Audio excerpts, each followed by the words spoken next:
आज आपण गौरी गणपती विशेष अगदी झटपट तयार होणारे, कमी तेलकट आणि एकदम खुसखुशीत असे चिरोटे बनवणार आहोत. वेळ न घालवता रेसिपी सुरू करूयात.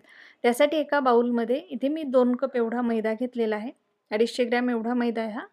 यामध्ये 2 टेबलस्पून बारीक रवा घालायचा. रवा मोठा न घेता बारीकच घ्या.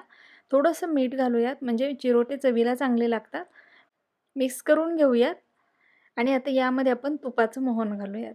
2 कप मैदा घेतलेला आहे तेवढ्यासाठी आपल्याला पाव कप एवढं तूप चांगलं कडकडीत गरम करून घ्यायचं आणि हे गरम केलेलं तूप आपल्याला यामध्ये घालायचं आहे. तूप घालून हे व्यवस्थित मी मिक्स करून घेते. यामध्ये मोहन व्यवस्थित असेल तर आपले चिरोटे छान होतात, खुसखुशीत होतात. मोहन अगदी कमीही घालून चालत नाही. कमी घातलं तर आपले चिरोटे कडक होतील, खुसखुशीत होणार नाहीत आणि मोहन खूप जास्त प्रमाणामध्ये जर तुम्ही घातलं, तर ते तेलकट होतील. त्यामुळे प्रमाणातच घ्यायचे.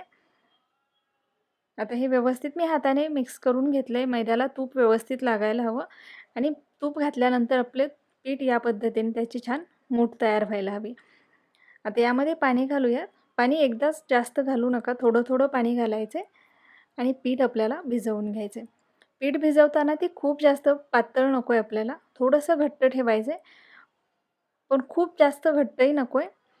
बघू शकता या पद्धतीचं पीठ हवं कारण यामध्ये आपण थोडासा रवा घातलेला आहे. भिजल्यानंतर तो फुलेल आणि मग पीठ आपलं आणखी जास्त घट्ट होईल.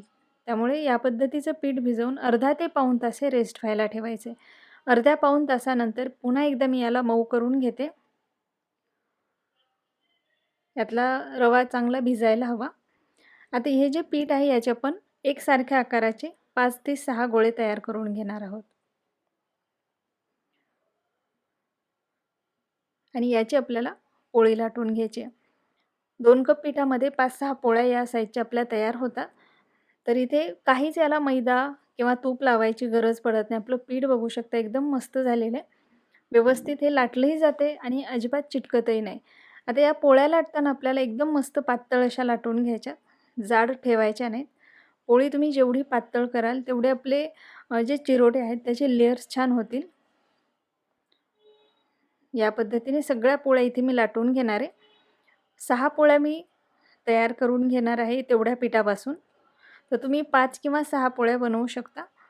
आता इथे सगळ्या पोळ्या मी लाटून घेतलेल्या आहेत. आता पोळपाटावरती एक पोळी घ्यायची आणि त्याला आपल्याला तूप लावून घ्यायचं. आपण साठा बनवलेला नाही. वेळ असेल तर तुम्ही साठाही बनवू शकता. साठा लावला आणखी जास्त खुसखुशीत होतात, पण असेही छान होतात. वेळ नसेल तर पटकन तुम्ही असं बनवू शकता. याला व्यवस्थित आपल्याला तूप लावून घ्यायचे आणि तूपच वापरायचे, तेल वापरायचं नाही. मोहन घालतानाही आपल्याला तुपाचाच वापर करायचा आणि आत्ताही तुपाचाच वापर करायचा आहे. आता यावरती आपण मैदा लावून घेऊयात. तूप सगळीकडे व्यवस्थित लावल्यानंतर या पद्धतीने यावरती छान आपल्याला मैदा लावून घ्यायचा आहे आणि पुन्हा यावरती दुसरी पोळी ठेवायची. पुन्हा या पोळीवरही आपल्याला व्यवस्थित तूप आणि मैदा लावून घ्यायचे आणि यावरती दुसरी पोळी ठेवल्यानंतर त्यामध्ये हवा राहणार नाही याचीही काळजी घ्यायची. त्याला हलकंसं आपल्याला हाताने प्रेस करायचं किंवा लाटण्यानेही लाटू शकता. पुन्हा पोळीवरती दुसरा तूप आणि मैदा लावून घ्यायचं. पुन्हा त्यावरती तिसरी पोळी ठेवायची.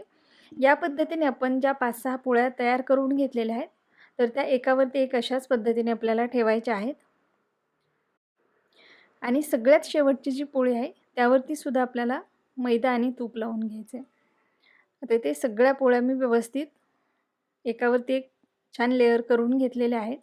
आता याचा आपल्याला रोल करायचा. रोल करताना एकदम घट्ट असा रोल करायचा. त्यामध्ये हवा राहू द्यायची नाही आणि तो लूजही ठेवायचा नाही. एकदम घट्ट रोल करायचा आहे आणि त्याला नंतर या पद्धतीने थोडंसं आपल्याला प्रेस करायचं आहे आणि त्याला थोडंसं हाताने या पद्धतीने थोडंसं लांब करून घ्यायचं. आता याचे आपण 2 भाग करूयात.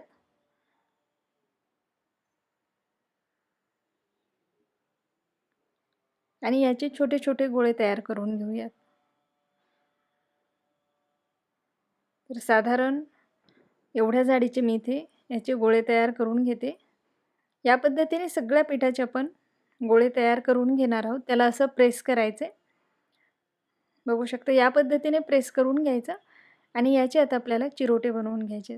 अगदी हलकंसं लाटून घ्यायचे, खूप जास्तही लाटायचं नाही. हलक्या हाताने दोन्ही बाजूंनी लाटून घ्यायचे आणि या पद्धतीने बाकीचे चिरोटे मी बनवून घेणार आहे. आता तळून घेऊयात. तळण्यासाठी तेल किंवा तूप काहीही वापरू शकता. इथे मी तेल घेतलेले. तेल मध्यम गरम करायचं, खूप जास्त गरम करायचं नाही. गॅसची फ्लेम एकदम कमी ठेवायची. तेल जर खूप जास्त गरम असेल तर आपले चिरोटे व्यवस्थित आतपर्यंत तळले जात नाहीत आणि त्याला लेयर्सही येत नाहीत. बघू शकता चिरोटे तेलामध्ये सोडल्यानंतर ते अगदी सावकाशपणे वर यायला हवेत. म्हणजे आपले जे चिरोटे आहेत त्याचे सगळे लेयर्स ओपन होतात आणि ते छान खुसखुशीत होतात. आता हे चिरोटे आपल्याला एकदम मंद आचेवरतीच तळायचे. गॅसची फ्लेम जर मोठी केली तर ते आतमध्ये कच्चे राहतात, लेयर्सही व्यवस्थित येत नाहीत. त्यामुळे एकदम मंद आचेवरती हे तळून घ्यायचे. थोडासा वेळ जास्त लागतो, पण आपले जे चिरोटे आहेत मस्त होतात. तर इथे बघू शकता या पद्धतीने याला मी तळून घेते आणि हलकासा आपल्याला याला सोनेरी रंग येऊ द्यायचा आहे. हलकासा सोनेरी रंग आला, याला काढून घेऊयात.